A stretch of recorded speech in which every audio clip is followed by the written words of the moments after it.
Everyone, welcome to Famatics learning hub. ये है आज का हमारा second video on the same topic electric field and charges. इसमें है वो फॉलोइंग टॉपिक्स जो आज हम इस लेक्चर में कवर करने वाले हैं। Let us see what those topics are. First is electrostatic induction. Previously हमने लेक्चर में ऑलरेडी देखा था कि हम किसी भी बॉडी को चार्ज कर सकते हैं बाय रबिंग इट। अब हम देखेंगे इलेक्ट्रोस्टैटिक इंडक्शन में कि क्या हम किसी बॉडी को बिना टच किए चार्ज कर सकते हैं या इलेक्ट्रीफाई कर सकते हैं। Yes, so the method that we make use of to electrify any body is called electrostatic induction, right? Now the second topic is detecting presence of charge. How can we detect that a particular body has a charge? क्या हम किसी body में पता लगा सकते हैं कि उसमें चार्ज है?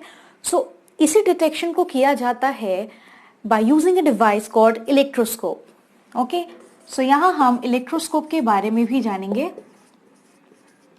हम एक बहुत सिंपल इलेक्ट्रोस्कोप के बारे में भी बात करेंगे which is your pith ball electroscope, जिसमें हम देखेंगे किस तरह से हम पता कर सकते हैं by very very simple experiment कि किसी पर्टिकुलर बॉडी पे चार्ज है। Third topic is gold leaf electroscope. This is one of the electroscopes जिसके बारे में हम पढ़ने वाले हैं। इसमें गोल्ड लीफ का इस्तेमाल होता है। किस तरह से ये इलेक्ट्रोस्कोप काम करता है हम उसके बारे में भी जानेंगे आज के इस लेक्चर में। The next topic that we have is basic properties of charge. Charge की वो कौन सी फंडामेंटल या बेसिक प्रॉपर्टीज हैं जो हम आज इस लेक्चर में जानने वाले हैं। The properties are, अगर सबसे पहले प्रॉपर्टी की बात करूं that is additivity.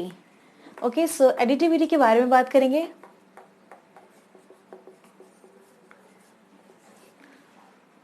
हमने नंबर्स को एडिशन तो किया ही है 1 + 2 + 3 सिंपल वे में बाय यूजिंग सिंपल अलजेब्रा। उसी तरह से हम देखेंगे किस तरह से चार्ज भी एडिटिविटी एडिशन को फॉलो करता है। बट एक चीज इसमें जो आएगी ऑब्वियसली, जैसे हम इंटीजर्स में साइन का इस्तेमाल करते हैं प्लस माइनस साइन, उसी तरह से हम जब चार्ज की बात करेंगे, क्योंकि हमने ऑलरेडी देखा है कि चार्ज दो तरीके के होते हैं, पॉजिटिव एंड नेगेटिव चार्ज। तो वाइल हम एडिशन जब हम करेंगे चार्जेस का, हम उनके साइन का भी इस्तेमाल करेंगे। जैसे हम एडिशन ऑफ इंटीजर्स करते हैं, सिंपल वे में हम एडिशन ऑफ चार्जेस भी करने वाले हैं। ये है पहली बेसिक प्रॉपर्टी। सेकेंड प्रॉपर्टी जो है that is your quantization. Okay, quantization किस तरह से चार्जेस जो होती हैं उनकी डिस्क्रीट वैल्यूज होती हैं या डिसकंटिन्यूअस वैल्यूज होती है, इसके बारे में हम डिटेल में यहाँ पे बात करेंगे आज के इस लेक्चर में। थर्ड जो चीज है प्रॉपर्टी जिसके बारे में हम बात करने वाले हैं that is your conservation of charge.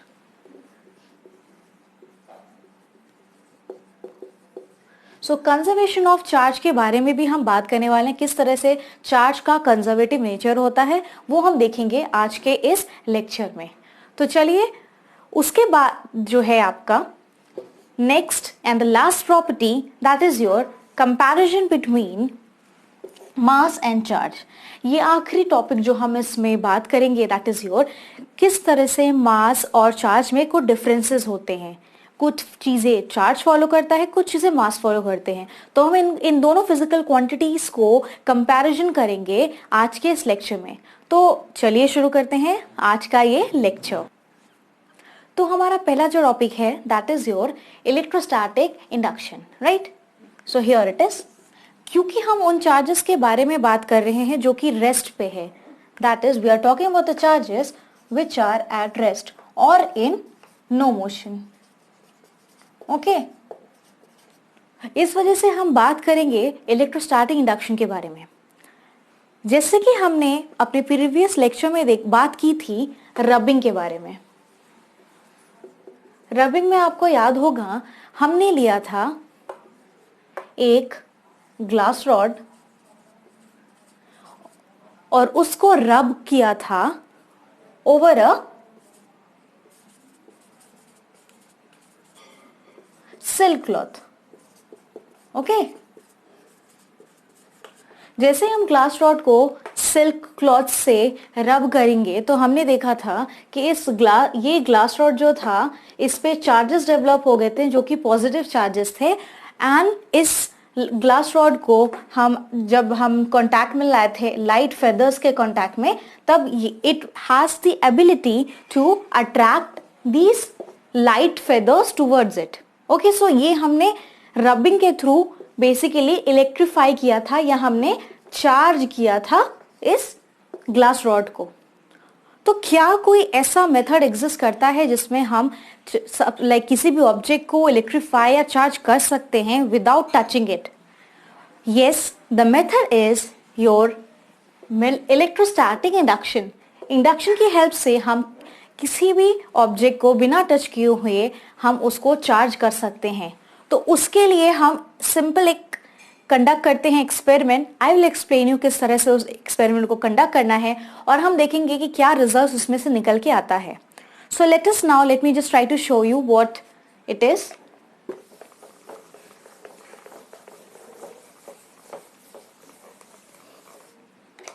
तो आपको सबसे पहले क्या करना है, आपको सिंपली एक कंडक्टिंग रॉड लेनी है। Okay, this is your conducting rod, जिसको हम एक स्टैंड के ऊपर, इंसुलेटिंग स्टैंड के ऊपर खड़ा कर देंगे।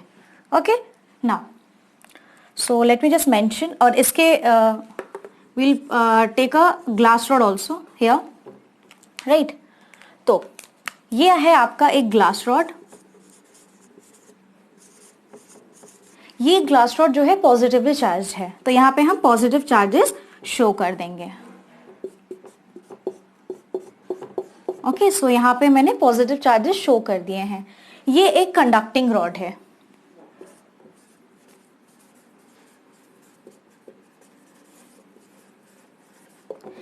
And this is your insulating stand.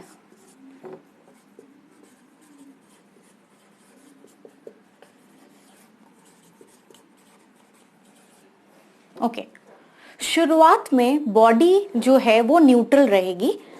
Neutral होने का मतलब है कि चार्जेस का distribution, positive and charges, negative charges का डिस्ट्रीब्यूशन इस तरह से रहेगा कि ओवरऑल जो नेट चार्ज बॉडी की निकल के आएगी दैट विल बी 0। तो इनिशियली क्या है, यहाँ पे जो plus minus plus minus plus minus plus minus and something like this. Okay, तो इनिशियली जो है इक्वल डिस्ट्रीब्यूशन है, जितने पॉजिटिव चार्जेस हैं उतने नेगेटिव चार्जेस है और उनका डिस्ट्रीब्यूशन यूनिफॉर्मली है। तो यहाँ पे ये जब बॉडी जो है it is when it is not charge. अब हम क्या करेंगे, हम इस ग्लास रॉड को इस कंडक्टिंग रॉड के करीब लेके आएंगे। तो लेट अस सी, ये जो पॉजिटिवली चार्ज ग्लास रॉड है जब ये करीब आएगा इस कंडक्टिंग रॉड के तो क्या होने वाला है। So when you will bring it in contact with this rod, conducting rod, देखते हैं तब सिनेरियो क्या होने वाला है। तो ये था पहला केस। जैसे हम इसको करीब लाएंगे अब देखते हैं सीन क्या है।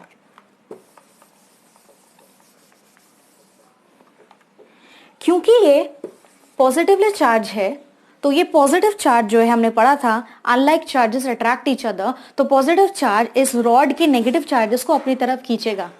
तो जो पहले यूनिफॉर्म डिस्ट्रीब्यूशन था चार्जेस का, अब क्या होगा, नेगेटिव चार्जेस जो हैं यहाँ पे आ जाएंगे। सारे नेगेटिव चार्जेस जो एक तरफ इकट्ठा हो जाएंगे इस ग्लास रॉड के, राइट। और अब जब हम, क्योंकि यहाँ पे नेगेटिव चार्जेस इकट्ठा हो चुके हैं, यहाँ पे जो है अब पॉजिटिव चार्जेस का कलेक्शन हो जाएगा। ओके, तो यहाँ आप देख सकते हो पॉजिटिव चार्ज और नेगेटिव चार्ज जो है सेपरेट हो गए हैं, they have separated over here. Okay, I hope it is getting clear to you now. तो इस तरह से क्या होगा, ये दो पोलैरिटी डेवलप हो जाती है, मींस सेपरेशन होता है चार्जेस का।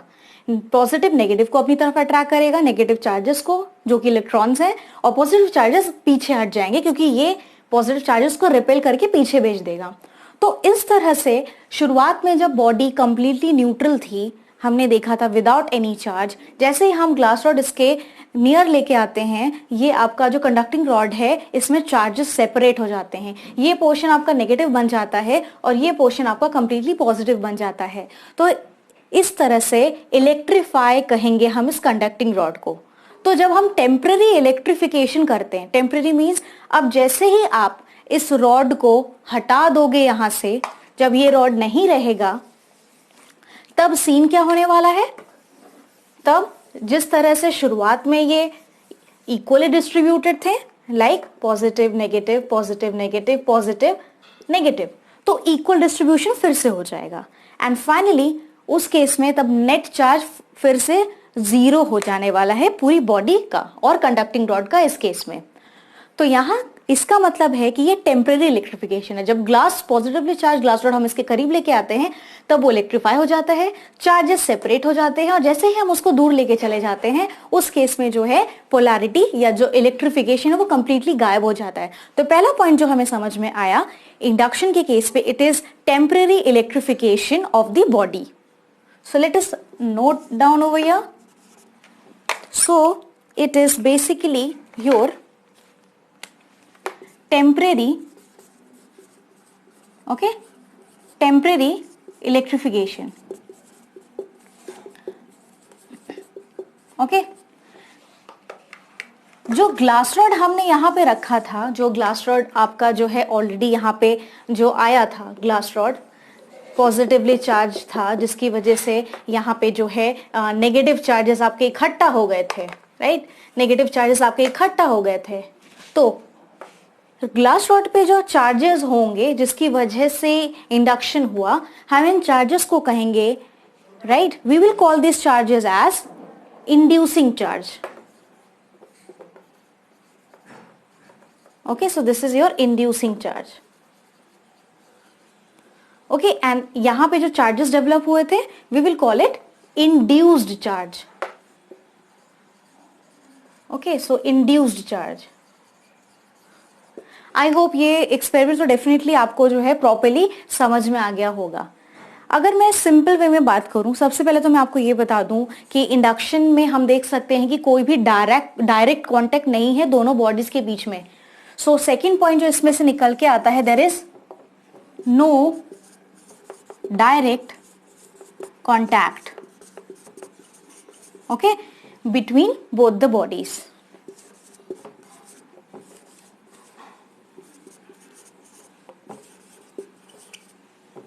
Okay, so there is no direct contact between two bodies. Okay, अगर मैं सबसे सिंपल एग्जांपल दूं आपके अनलाइक चार्जेस के अट्रैक्शन का और लाइक चार्जेस के रिपल्शन का, तो the example is something like this, right. मान लीजिए कई सारी मक्खियां हैं जो कि एक्चुअली घूम रही है, इंसेक्ट्स हैं जो बेसिकली यहाँ पे कई सारी एक्चुअली मक्खियां हैं, ओके, राइट, जो उड़ रही हैं, ओके। तो जैसे ही ये, अगर हम इन मक्खियों को इलेक्ट्रॉन मान ले या मान लीजिए हम इन मक्खियों को नेगेटिव चार्ज पार्टिकल्स मान ले, ओके, तो जैसे ही मैं यहां पे लाइट, जैसे ही मैं इनके ऊपर टॉर्च के थ्रू या किसी लैंप के थ्रू या ट्यूबलाइट के थ्रू इनके ऊपर लाइट डालूंगी, जैसे ही इन मक्खियों पे लाइट पड़ेगी सारी मक्खियां अट्रैक्ट होंगी इस टॉर्च की लाइट की तरफ या इस लैंप के लाइट की तरफ अट्रैक्ट होंगी। तो नेगेटिवली चार्ज इलेक्ट्रॉन्स को मैंने फ्लाइज के थ्रू दिखाया है और ये जो लाइट है इस लाइट को मैंने पॉजिटिव चार्ज माना है, ओके। ये एनालॉजी है जो मैं आपको बताने की कोशिश कर रही हूं। तो ये पॉजिटिव है, ये नेगेटिव है, सारी की सारी मक्खियां, तो ये इसकी तरफ अट्रैक्ट होना शुरू कर देंगी, ओके।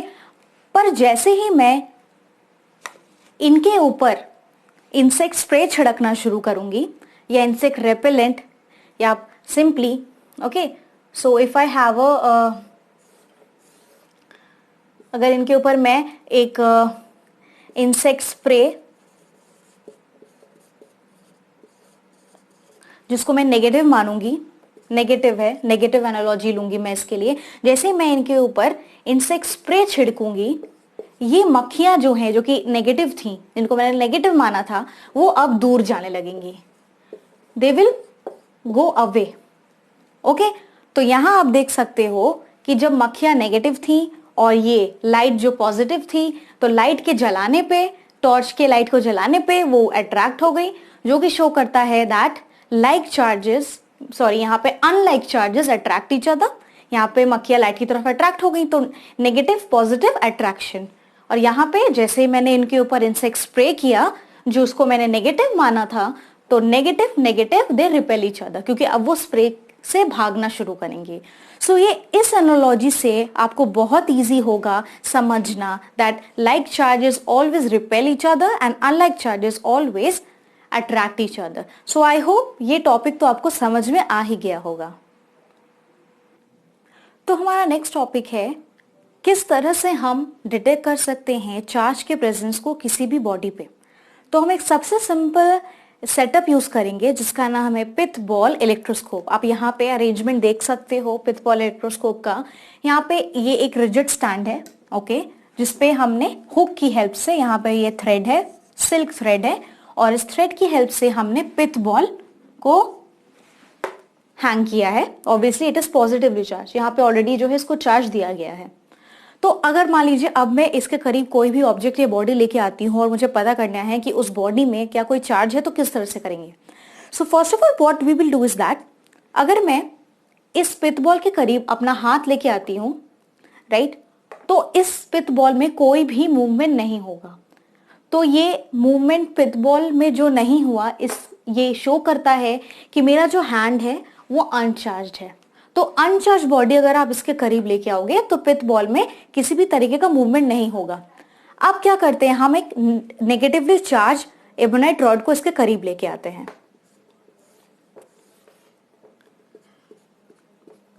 ओके, अब मुझे देखना है कि वाकई ये नेगेटिवली चार्ज है, तो मैं इसको इसके करीब लेके आऊंगी।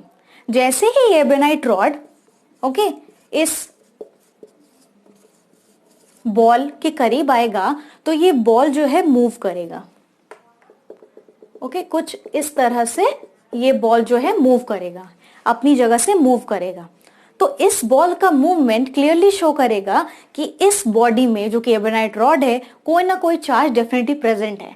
तो क्योंकि ये इसकी तरफ आया, तो आप देख सकते हो ये पॉजिटिव था, ये नेगेटिव था, तो इन दोनों में अट्रैक्शन होगा। तो बॉल के मूवमेंट से हम इजीली डिटेक्ट कर सकते हैं कि किसी बॉडी में चार्ज है या नहीं है। ओके, जैसे ही बॉल इस एबोनाइट रॉड को टच करेगा, शुरुआत में तो ये इसकी तरफ आएगा, ओके, शुरुआत में इसकी तरफ आएगा, और जैसे ही ये बॉल मान लीजिए यहां रखा हुआ है, इस एबोनाइट रॉड को टच करेगा, उस केस में क्या होगा, वो ये तुरंत पीछे की तरफ भागेगा। ये बॉल तुरंत पीछे की तरफ भागेगा। शुरुआत में जब वो अट्रैक्ट हुआ था, इस डायरेक्शन में आया था, जब टच नहीं किया था एबोनाइट रॉड में, उसके रॉड को, उस केस में इंडक्शन था, उस केस में इंडक्शन हुआ था। और जैसे ही ये बॉल जो है इस रॉड को टच करेगा, वो पीछे की तरफ, तुरंत टच करने के बाद पीछे की तरफ भागेगा, क्योंकि यहाँ पे जो प्रोसेस हुआ है that is conduction. Okay, so conduction is the process. Okay, जैसे ही ये बॉल टच करता है एबोनाइट रॉड को, तो जो इलेक्ट्रॉन्स हैं, नेगेटिवली चार्ज पार्टिकल्स हैं, इलेक्ट्रॉन्स, वो ट्रांसफर हो जाते हैं इस बॉल की तरफ। इलेक्ट्रॉन्स जो है मूव करना शुरू करते हैं इस बॉल की तरफ, ट्रांसफर ऑफ चार्ज पॉसिबल होता है। तो जैसे ही जो इलेक्ट्रॉन्स हैं, नेगेटिवली चार्ज पार्टिकल्स, जैसे ही वो ट्रांसफर हो जाएंगे इस बॉल की तरफ, अब ये बॉल नेगेटिव हो जाएगा, जिस वजह से अट्रैक्शन की बजाय अब रिपल्शन होगा दोनों में, और ये तुरंत पीछे की तरफ भागने लगेगा। तो आई होप ये आपको सिंपली एक्सपेरिमेंट समझ आ गया होगा। ओके, तो इन शॉर्ट अगर मैं बताना चाहूं तो हम इस चीज को लिख सकते हैं कुछ इस तरह से। तो डिटेक्शन किस तरह से होगा, राइट? तो यहां हम मूवमेंट के बारे में देखेंगे, mainly movement. Okay, so movement of the ball on bringing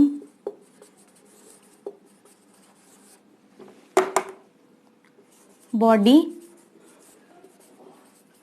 near to the ball, जिसको हमें टेस्ट करना है, which is to be tested,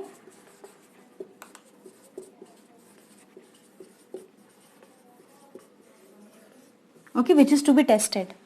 तो यहां पे दो चीजें आएंगी, मूवमेंट या नो मूवमेंट। तो अगर there is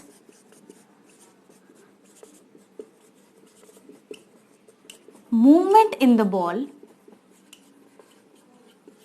okay, it means जो बॉडी हम जैसे एबोनाइट हम जब उसके करीब लेके गए थे, that body, it means the body is charged. Second case क्या होगा? If there is no movement,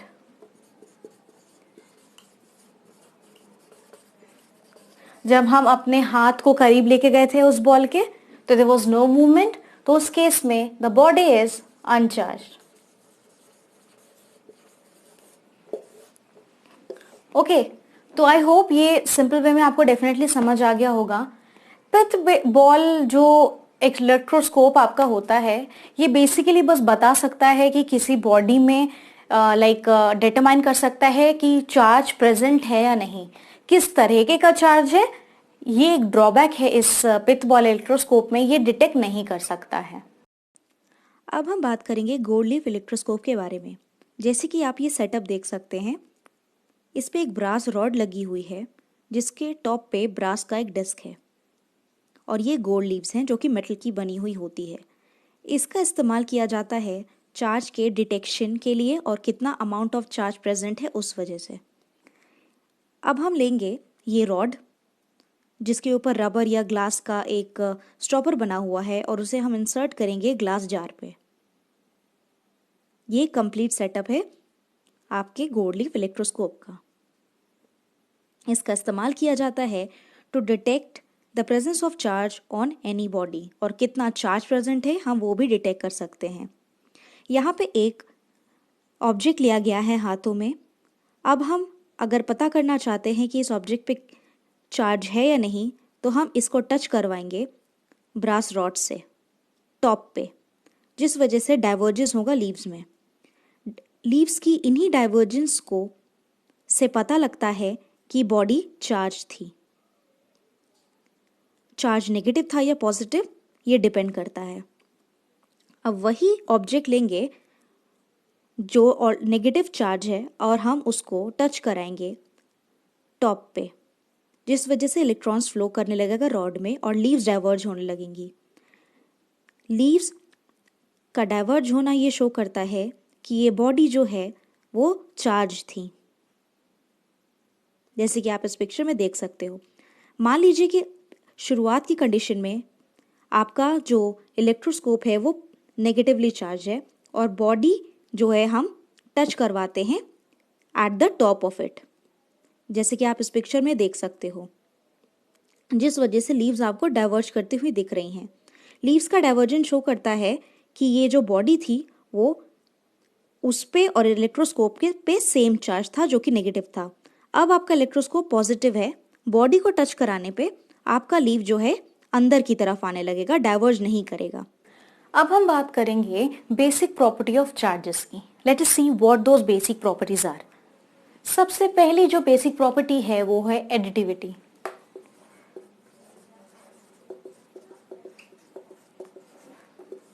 okay, addition तो पढ़ा ही होगा आपने। जैसे हमने इंटीजर्स के बारे में पढ़ा है, क्लास 6 से ही शुरू हो जाता है इंटीजर्स के बारे में। हम किस तरह से इंटीजर्स को ऐड करते हैं। अगर मान लीजिए मेरे पास कुछ इंटीजर्स हैं, suppose I have +2, right, then I have -3, then I have say +6। तो अगर मुझे इनको ऐड करना हो तो किस तरह से मैं करूंगी? On adding I am gonna get that is +2 -3 +6। Okay, so 2 + 6 will be 8 -3।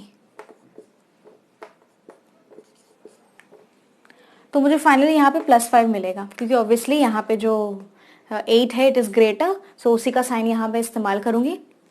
Okay, तो यहाँ पे कुछ इसी तरह से जैसे हम इंटीजर्स का एडिशन करते हैं, हम चार्जेस का भी एडिशन कर सकते हैं।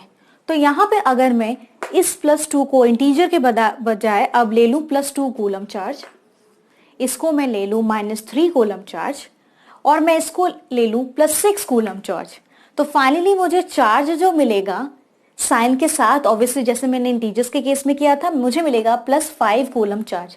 सो जो फाइनली जो उस ऑब्जेक्ट की चार्ज होगी, एक ऐसा सिस्टम जिसमें ये चार्ज भी प्रेजेंट है, ये चार्ज भी प्रेजेंट है और ये वाला चार्ज भी प्रेजेंट है, तो उस सिस्टम का टोटल चार्ज होगा +5 कूलम चार्ज।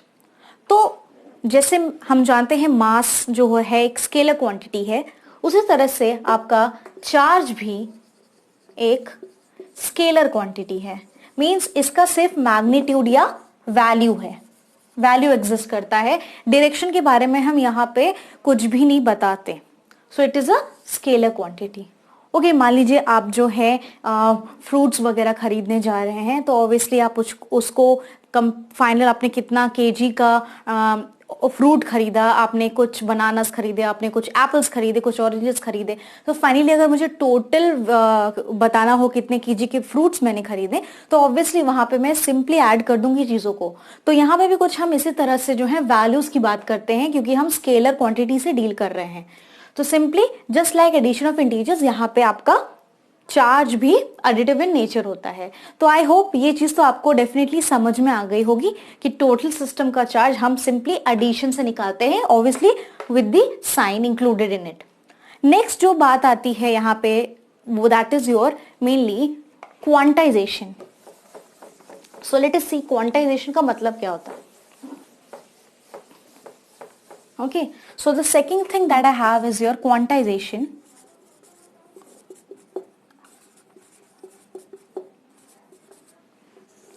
Okay, क्वांटाइजेशन जो शब्द निकल के आया है वो है क्वांटम से।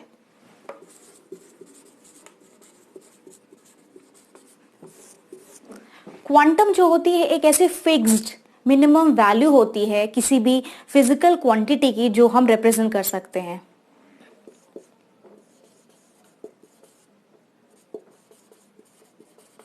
इज द मिनिमम अमाउंट, और हम कह सकते हैं मिनिमम वैल्यू है, या हम कह सकते हैं simply which is fixed certain minimum amount.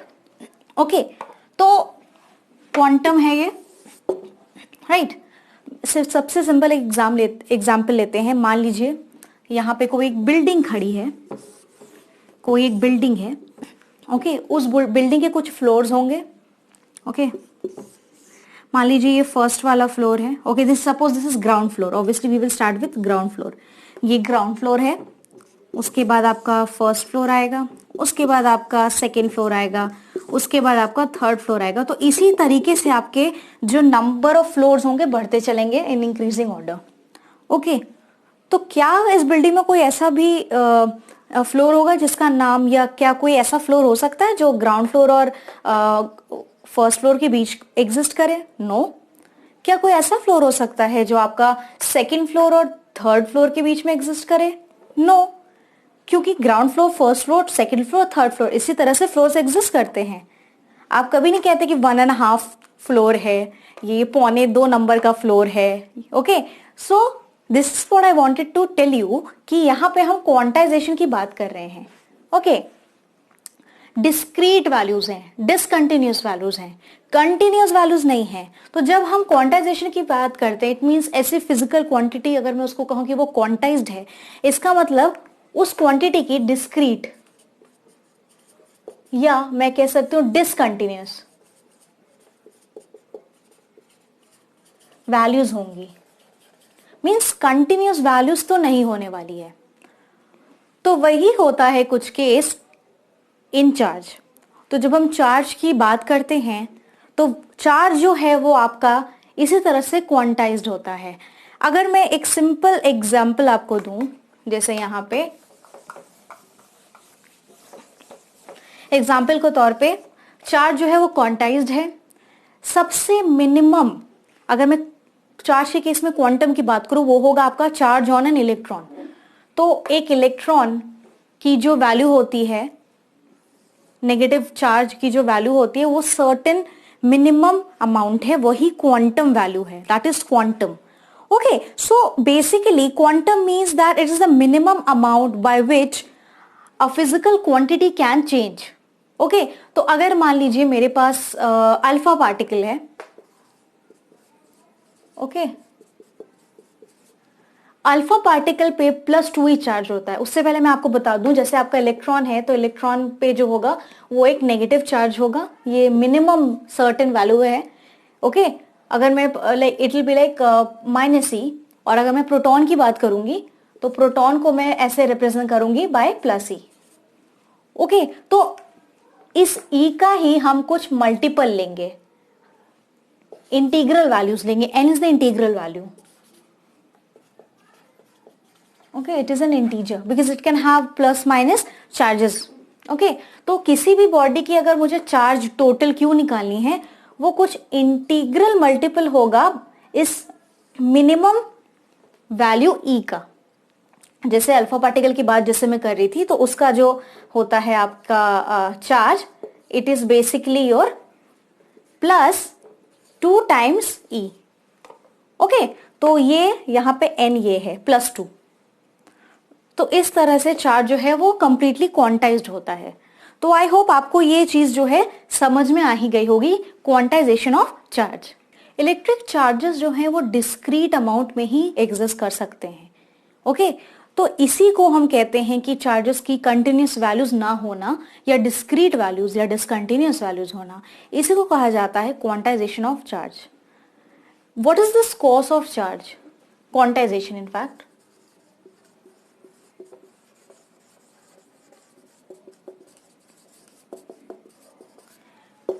क्या वजह है क्वांटाइजेशन की? हमने रबिंग के बारे में तो बात ही की थी, राइट? सिल्क क्लॉथ का ग्लास रॉड से। तो व्हाट हैपेंस ड्यूरिंग रबिंग, जब हम रबिंग करते हैं, ओके, सपोजिंगली अगर मैंने यहाँ पे ग्लास रॉड लिया और ये यहाँ पे सिल्क का कपड़ा लिया, this is your silk cloth and this is your glass rod. Okay, तो इस केस में क्या होगा, जैसे ही मैं रब करूंगी ग्लास रॉड को सिल्क के कपड़े के साथ, यहां पे जो ट्रांसफर ऑफ चार्जेस होगा, क्योंकि ग्लास रॉड आपका पॉजिटिव चार्ज हो जाता है, क्योंकि ग्लास रॉड से इलेक्ट्रॉन्स जो हैं, these are the electrons, okay, electrons जो है ट्रांसफर होते हैं सिल्क के कपड़े पे। ओके, तो ये जो ट्रांसफर है इलेक्ट्रॉन्स का एक ऑब्जेक्ट से दूसरे ऑब्जेक्ट पे, ये बेसिकली इंटीजर नंबर में होता है। That is integral number of electrons get transferred from one body to another during rubbing. इस वजह से मैंने कहा कि charge of any system will be integral times integer times E. This is the minimum, certain minimum value n times E. इसी वजह से मैंने यहाँ पे word integer का इस्तेमाल किया है। ओके, तो क्वांटाइजेशन जो है, this is the law of nature and it is followed. जिस तरह से इलेक्ट्रॉन का जो चार्ज होता है वो क्वांटाइज्ड होता है, उसी तरह से उसकी एनर्जी या उसका एंगुलर मोमेंटम ये भी क्वांटाइज्ड ही है। तो इसके बाद जो हम थर्ड प्रॉपर्टी बात करने वाले हैं, that is your conservation of charge. Okay, so let us start with it. Third property जो है, this is the last property, is your conservation of charge.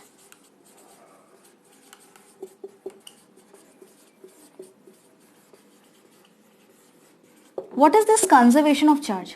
तो conservation of charge के में जो सबसे पहला पॉइंट निकल के आता है, that is your first point is total charge of an isolated system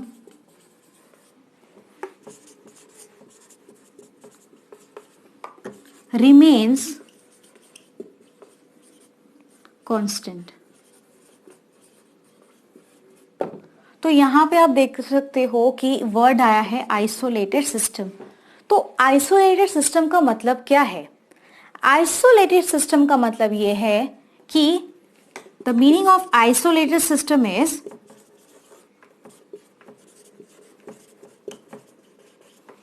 no matter should enter or leave this system.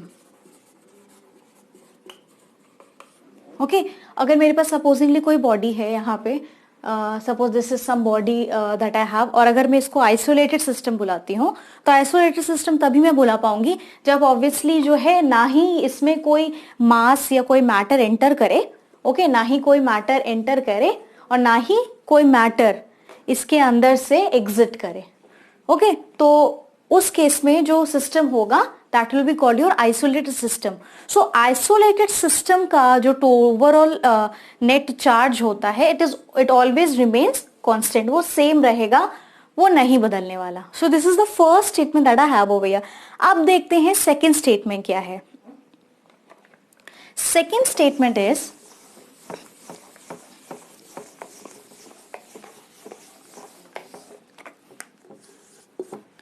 charge can neither be created nor destroyed.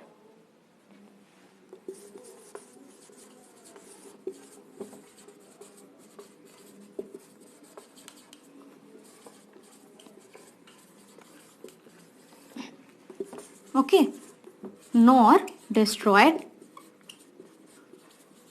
but they can transfer from one body to another.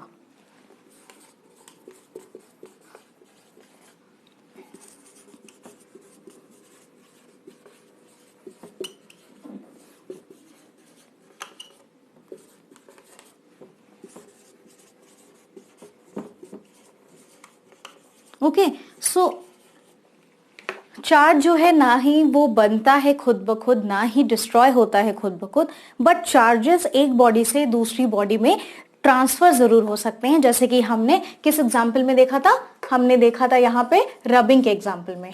Rubbing में हमने देखा था जैसे ही हमने glass rod को रब करवाया था सिल्क के कपड़े से, तो इलेक्ट्रॉन का मूवमेंट हुआ था, ये ट्रांसफर हुआ था ग्लास रॉड से सिल्क क्लॉथ पे, जिस वजह से आपका ग्लास रॉड जो था वो फाइनली पॉजिटिवली चार्ज हो गया था. ओके, तो इस तरह से this is the second law that I have over here. एक और चीज मैं बता दूं, ये जो चार्ज कंजर्वेशन है ये एक ग्लोबल फिनोमेना है. It is a global phenomena. I will write it here.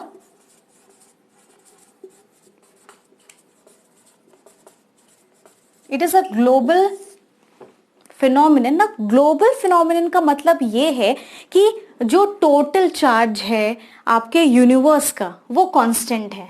Okay, सो जो टोटल चार्ज है, total charge of universe, it remains constant. Okay, so this is what I have as your conservation of charge. चलिए कुछ examples देखते हैं charge conservation के. So we'll now have examples of charge conservation. सबसे पहला example जो सबसे simple है वो है आपका glass rod and a silk cloth. So this is the first example. आपके पास एक ग्लास रॉड है, राइट, और आपके पास एक सिल्क का कपड़ा है. This is your silk cloth and this is your glass rod. जैसे ही आप इस ग्लास रॉड को रब करते हो इस सिल्क के कपड़े के साथ, ओके, तो यहां पे आपको क्या मिलेगा, ये जो ग्लास रॉड है अब इसमें नेगेटिव चार्ज, सॉरी यहाँ पे positive charges, this glass rod will actually acquire positive charges and equal number of negative charges जो हैं इस सिल्क के कपड़े पे डेवलप होने लगेंगे. Okay, equal number. अगर यहाँ पे मान लीजिए 10 कूलम ऑफ नेगेटिव चार्ज है तो यहाँ, sorry 10 coulomb of positive charge है तो यहाँ पे आपको 10 कूलम ऑफ नेगेटिव चार्ज ही मिलेगा. Means equal number of charges will develop. जितने पॉजिटिव चार्जेस यहाँ आ जाएंगे उतने ही नेगेटिव चार्जेस यहाँ डेवलप हो जाएंगे. तो अगर मैं नेट चार्ज की बात करूं इस पूरे सिस्टम का, तो जो आपका नेट चार्ज होगा, क्योंकि इक्वल पॉजिटिव है, ओके, मान लीजिए इसका जो चार्ज है ये है +10 कूलम और यहाँ पे मान लीजिए सिल्क क्लॉथ पे जो है वो -10 कूलम. तो +10 कूलम -10 कूलम कैंसिल होके 0 बना देगा. तो जो नेट चार्ज आएगा वो आपका 0 हो जाएगा, जो कि शुरुआत में भी 0 ही था जब ये रॉड और ये सिल्क क्लॉथ अनचार्ज थे. तो आप देख सकते हो कि यहाँ पे चार्ज का कंजर्वेशन डेफिनेटली हो रहा है. सेकेंड एग्जाम्पल मान लीजिए लेते हैं NaCl का, सोडियम क्लोराइड को, या रॉक सॉल्ट की अगर हम बात करें. ओके, आपका जो रॉक सॉल्ट होता है वो आयोनाइज कर जाएगा एक्वस सॉल्यूशन में.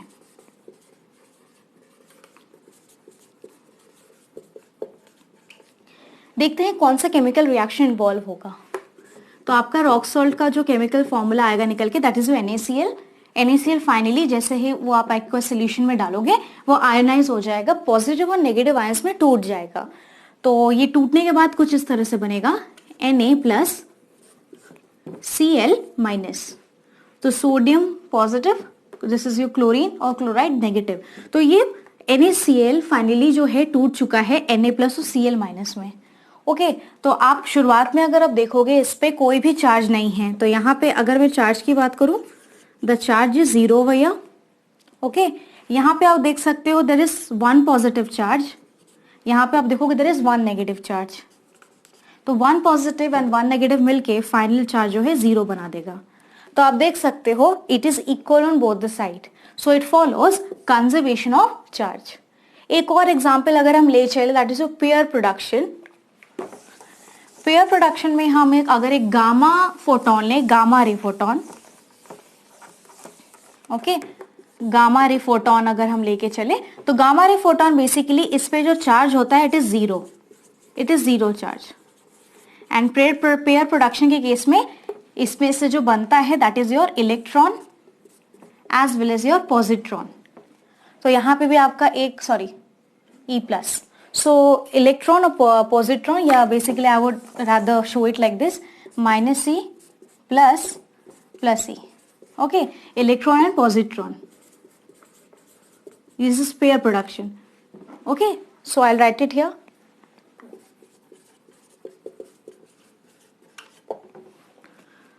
So ये ब्रेक होता है आपके इलेक्ट्रॉन और ये पॉजिट्रॉन में, तो यहाँ पे फाइनली चार्ज जो है वो 0 है।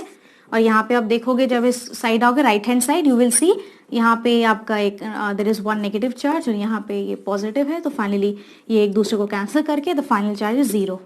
It means it also follows conservation of charge. तो ये 3 एग्जाम्पल्स थे जो कि बहुत ही ईजी एग्जाम्पल्स थे, जिससे आपको ईजी पड़ेगा कंजर्वेशन ऑफ चार्ज को याद रख। अब हम कंपेयर करेंगे इलेक्ट्रिक चार्ज विथ मास। सो यहाँ पे हम बेसिकली कंपैरिजन करने वाले हैं। लेट अस सी इनके कंपैरिजन में डिफरेंसेस क्या क्या निकल के आते हैं। सबसे पहले आप देखोगे, अगर मैं इलेक्ट्रिक चार्ज की बात करूं, आपको पता है इलेक्ट्रिक चार्ज पॉजिटिव भी हो सकता है जैसे कि प्रोटॉन या अल्फा पार्टिकल, नेगेटिव भी हो सकता है जैसे कि आपका इलेक्ट्रॉन, 0 भी हो सकता है। ओके सो चार्ज जो है इलेक्ट्रिक चार्ज 0 भी हो सकता है, मीन्स उस बॉडी में कोई चार्ज नहीं होगा तो इट विल बी 0। अगर मैं मास की बात करूं, मास हमेशा जो है वो पॉजिटिव होता है। ओके सो अगर मान लीजिए मैं किसी पर्टिकुलर मटेरियल की वेट की बात करूंगी, उसके मास की बात करूंगी, तो मास में बोलूंगी भाई जो है इस चीज का जो है 2 kg वेट है या 3 kg वेट है। मैं ऐसा तो नहीं कहूंगी -2 kg वेट है या -3 kg वेट है। तो इसलिए मास हमेशा आपका पॉजिटिव ही होता है। सेकेंड इज क्वांटाइजेशन या क्वांटाइज। इलेक्ट्रिक चार्ज जो है, चार्ज अगर किसी भी सिस्टम का मैं निकालूं तो वो हमेशा integral times this minimum amount E होगा, क्वांटाइज्ड होगा, मीन्स उसकी डिस्क्रीट वैल्यू होगी। अगर मैं n की वैल्यू यहाँ पे 2 रखूंगी तो +2 रखूंगी तो +2E हो जाएगा। अगर मैं यहाँ पे -3 रखूंगी तो -3E हो जाएगा। तो क्वांटाइज्ड होता है Q = Ne। इलेक्ट्रिक चार्ज जो है आपका क्वांटाइज्ड होता है, इसकी डिस्क्रीट वैल्यूज होती हैं। मास के केस में क्वांटाइजेशन अभी तक एस्टैब्लिश नहीं हो पाया है। थर्ड चीज जो यहाँ पे आती है वो है इलेक्ट्रिक चार्ज जो है वो इंडिपेंडेंट ऑफ स्पीड है। ओके सो अगर आप किसी भी सपोजिंगली अगर आपके पास कोई बॉल है, तो अगर आप उसको एकदम स्पीड अलग अलग स्पीड से फेंकते हो, अलग अलग स्पीड उसे प्रोवाइड करते हो, तो उसका इलेक्ट्रिक चार्ज अगर वो चार्ज है, अगर वो चार्ज पार्टिकल है, तो चार्ज जो है उसकी स्पीड बढ़ाने या घटाने पे डिपेंड नहीं करेगा। ओके तो इसी वजह से इलेक्ट्रिक चार्ज का कोई मतलब नहीं है स्पीड से। चाहे आप किसी भी पार्टिकल की स्पीड बढ़ाओ या घटाओ, अगर वो चार्ज पार्टिकल है तो उसका चार्ज नहीं चेंज होने वाला। So it is independent of speed. Mass के केस में अगर हम बात करें तो ये डिपेंड करता है स्पीड पे। There is a formula in relativity that is m = m0। ये आपका रेस्ट मास है। वो मास जब आपकी बॉडी रेस्ट पे रहेगी, तो मास आप इस रिलेशन से देख पाओगे, जो मास है वो एक्चुअली डिपेंड करता है वेलोसिटी पे या स्पीड पे। तो अगर मैं यहाँ पे स्पीड बढ़ा दूं, राइट, ओके, अगर मैं यहाँ पे स्पीड बढ़ा दूं, so on increasing the speed mass is actually increases. Okay, तो यहाँ पे ये आपका सिंपल फॉर्मूला है। सो this is what I have over here. Next है चार्ज जो है कंजर्व होता है strictly. So obviously conservation of charges के बारे में तो हमने पढ़ा ही होगा। चार्ज जो है वो कंजर्व होता है। मास एनर्जी में कन्वर्ट हो सकता है, एनर्जी भी मास में कन्वर्ट हो सकती है। पॉइंट ई, चार्ज बॉडी जो है आपका ऑलवेज हैज मास। अगर आपके पास कोई बॉडी है जो चार्ज है तो उसकी हमेशा कुछ ना कुछ मास रहेगी ही। Okay, body having mass, but अगर किसी बॉडी के पास मास है तो जरूरी नहीं है उसके पास चार्ज भी हो। ओके, तो ये कुछ डिफरेंसेस थे आपके electric charge as well as mass के बीच। आई होप आज का लेक्चर आपको डेफिनेटली समझ में आया होगा। तो जाने से पहले आप मेरे चैनल फैमेटिक्स लर्निंग हब को ज़रूर से सब्सक्राइब करें, इस वीडियो को ज़रूर लाइक करें, और मैंने डिस्क्रिप्शन में टेलीग्राम लिंक और अपना फेसबुक पेज भी दे दिया है, तो ज़रूर उन लिंक्स को विजिट करिए। So thank you everyone.